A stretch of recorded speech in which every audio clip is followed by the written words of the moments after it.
Good afternoon. It's a privilege and honor to chair this session. I would like to thank Lieutenant General Shavendra Silva and the organizing committee along with the Director General of Training for having me. After tea, after lunch, not the best time, but let's try to get this going. And the organizers have kindly requested me to have a little bit of a faster flight. So we are supposed to wrap up at I think 4:30. So that means we have very limited time, but let's see how we can go along with some quality conversations. The area or the realm of military modernization, which is kind of something which is pursued since the mid of 20th century in the modern context, has become so relevant very much in the 21st century. So what I want to do is outline a few points, because the speakers today, the lineup, has a fantastic, focused three approaches. So because it's so focused, I'll try to give an overarching approach to the theme. One major reason why military modernization has become so important and so integral in the current context is because it's part of the triad of the geos.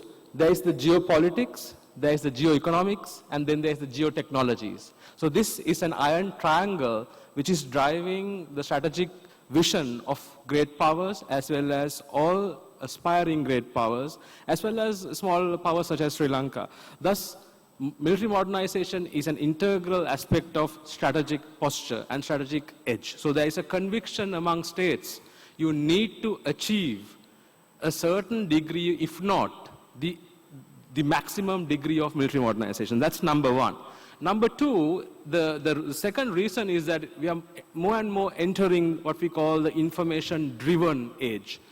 We have already entered the information age, but we are focusing more on the information-driven age, which is basically the data-driven nature of our society.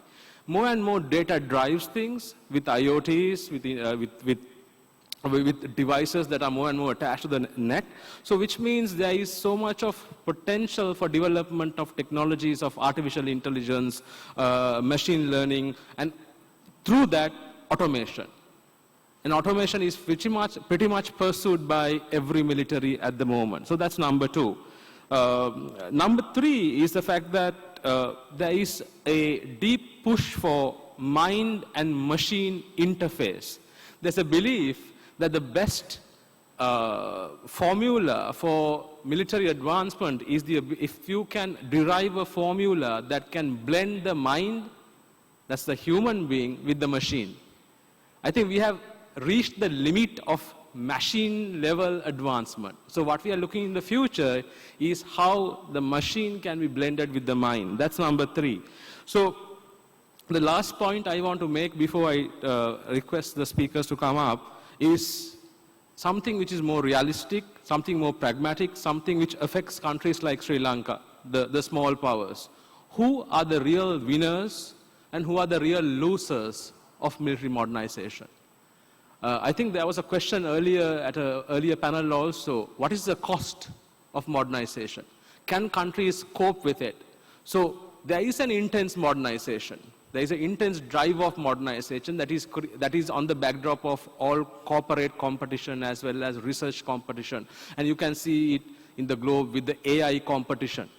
So when big powers and big corporate entities are competing, who are the big losers?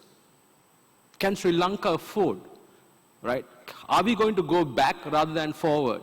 Then if we are going to go forward, what are the strategies that we have to invoke to catch up when major powers are spending billions of dollars in military modernization? So military modernization is not just the story of winners.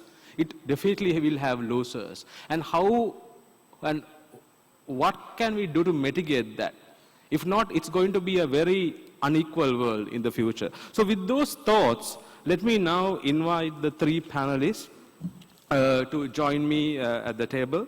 So first of all, it's Dr. Jean-Marc Rickley from Switzerland.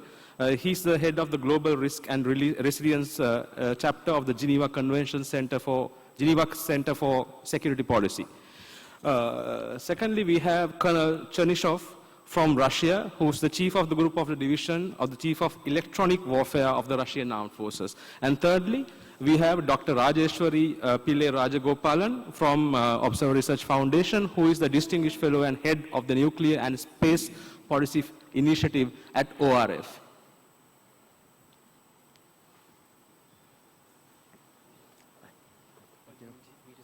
Thank you. Yeah, you can sit on my lap. Yeah.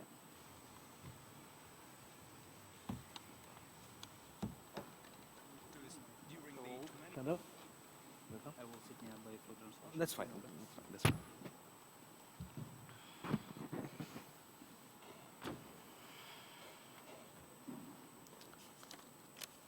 So to commence the session, I'll invite Dr. John Mark Rickley. Before he takes the stage, let me do a brief introduction of Dr. Rickley.